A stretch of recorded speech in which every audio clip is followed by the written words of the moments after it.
even gesagt in de Reck von der geliebten Seen.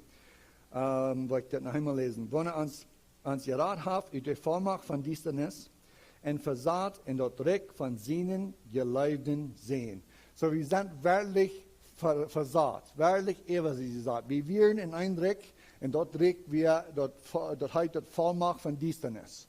Und die einzige Kraft, die einzige Macht, die die so tun in den beiden Gästen haben, ist Diensternis. Die einzige Macht, die die haben, ist uns die Ehren zu holen, dass wir das nicht wollen können sein, dass Jesus nicht ist. Solange es die beiden Feind uns das immer weiter können anbilden, dass nicht genug ist, dass Jesus im Blut nicht genug ist, dann hat die Macht.